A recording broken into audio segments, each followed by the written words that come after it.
It's that time of year again. You're in the market for a new car, but you want something sustainable. You want something environmentally friendly. But you know that biofuel is a thing, so you ask yourself if maybe you can just get your favorite car or truck from your favorite car or truck brand and use biofuel instead of normal gasoline. But will that actually be better for the environment than normal gasoline? Let's talk about the science behind that. Welcome to The Science Behind That with Atticus Hamilton.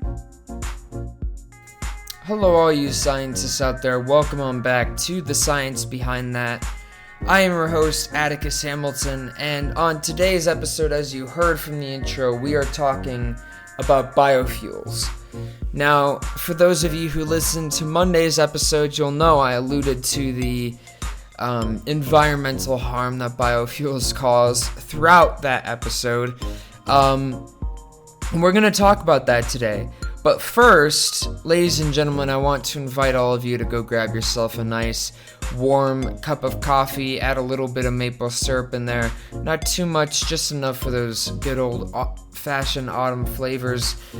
And I also want to let all of you guys know there is a support the show link down in the description below. I know I've been getting a lot of emails from you asking, Atticus, are you going to run ads? Atticus, are you going to have like a support the show, something that, we can give a contribution to what you do? And so finally I can say I finally got that set up, and there is a link for that in the description below. Just follow that link and you'll know what to do from there. Now, jumping into today's episode, a lot of people, when they hear about biofuels, there's either two reactions. You're either really strongly against it or you're really strongly for it, from what I've seen. But a lot of people don't really know what biofuels are. They just see the marketing schemes. You have big oil companies like Shell or BP, who for a long time would run ads like better for the environment, cleaner for the air, biofuels. But in reality, ladies and gentlemen, biofuels are about as destructive for the environment from an air pollution perspective as normal fuels, normal gasoline is. But before we can understand what biofuels are, we need to first understand how gasoline is produced in the first place. So basically, if you start from crude oil, we boil it. And when you boil crude oil, you get a bunch of different temperature layers of that oil. And at those different temperatures, that will produce different compounds, right? And this is a process called fractional distillation.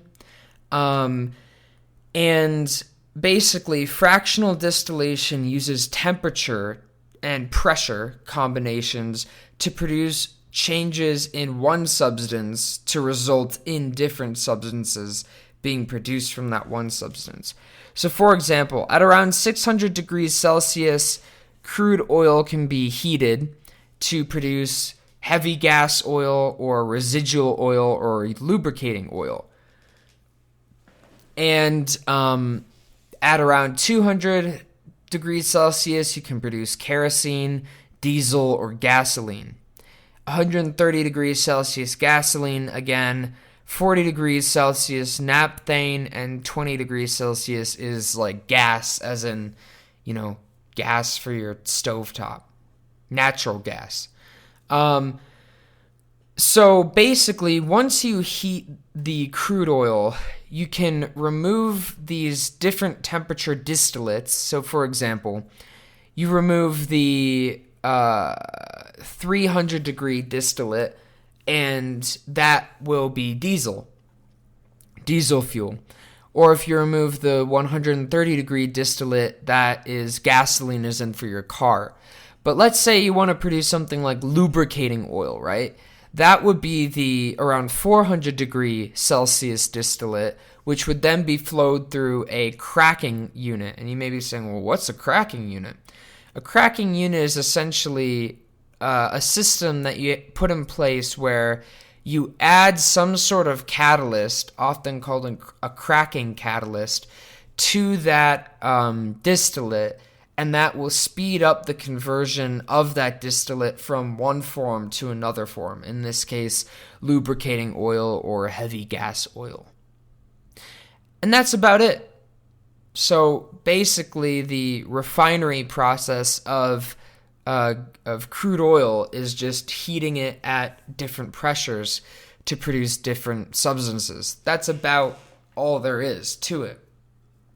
Now, this process is the same for biofuels, right? Because the way biofuels are produced, you don't just produce gasoline.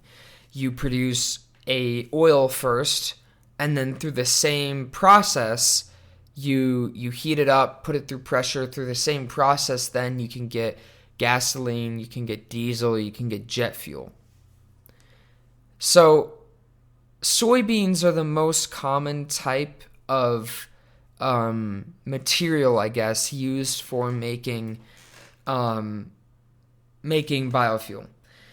And as we discussed in Monday's episode, the majority of soybean farms in Brazil, around 60% of them, are used to produce biofuel. And so basically what you do there is you take the soybeans and you refine them to produce soybean oil in the same way that you would for, plant-based burgers or meat or something. The only difference then is, instead of that soybean oil going into the food industry, it goes into the gas industry, and then it's heated, and you get the same sort of fractional distillation, the same sort of different distillates at different temperatures, and then you just remove the 130 degree distillate to produce gasoline, and that's about it. And so it's really easy to do. But the first big problem is soybeans, right? Soybeans are one of the most destructive agricultural products on the planet, and a lot of the soybeans, as I already said, a lot of the soybeans produced are going to biofuel. So if you are using biofuel that is from the soybeans, you're indirectly adding to the destruction of, in particular, the Amazon, right? Because that fuels the demand, and the higher the demand goes, the more soybean farms in the Amazon they build, and it's just kind of this never-ending cycle. Now, in addition to soybeans being used, corn can also be used to make biofuel. In fact, in the United States, corn is one of the ways that biofuel is made, because I don't know if any of you guys have ever driven through the Midwestern states, there's a lot of corn. That corn either goes to human consumption, but only a very small percentage. Most goes as feed for livestock, but the rest goes to produce biofuel. But corn produces biofuel in the same way that soybean oil does. The other big way that biofuel is produced is through algae.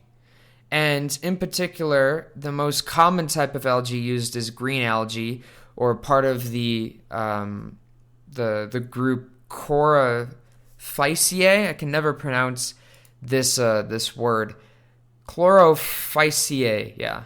Chlorophyceae is the most popular algae used for biofuel production.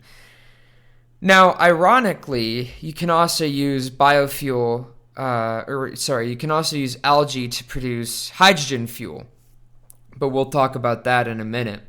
So the way biofuel production with green algae works is basically you just grow the algae up, and this particular type of algae, or green algae, can double its biomass within as little as 24 hours.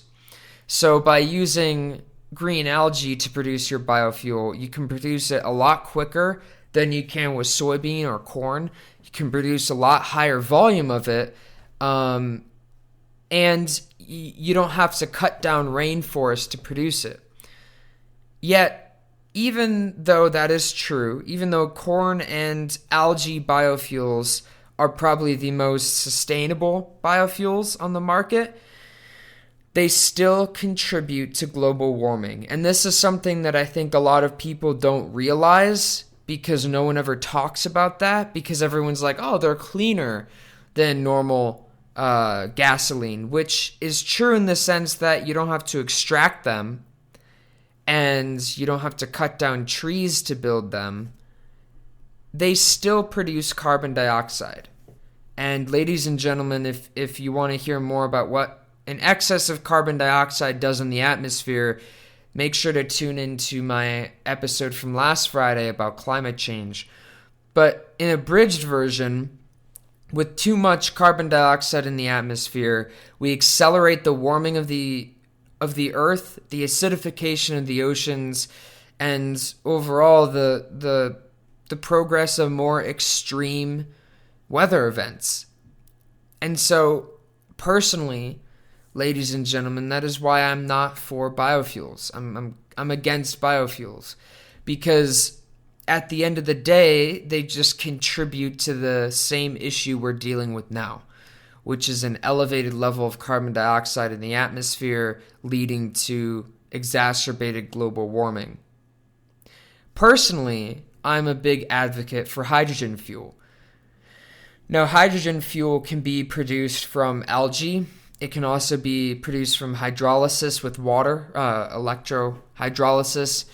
But probably the most sustainable way to produce hydrogen is through algae. And in a very similar sense to with biofuels, you grow algae up, but the trick is, instead of using green algae, the best algae to use for hydrogen production is cyanobacteria. And you starve the cyanobacteria of nitrogen, and they instead go through a unique photosynthetic pathway to produce hydrogen as their byproduct instead of oxygen. And cyanobacteria produce a lot of hydrogen, around 32 moles of hydrogen per gram of cyanobacteria, so they produce a lot of hydrogen. And in my personal opinion, that is probably the future of energy sources for cars, because hydrogen fuel cell cars have a much higher energy capacity than gas does and than electric does.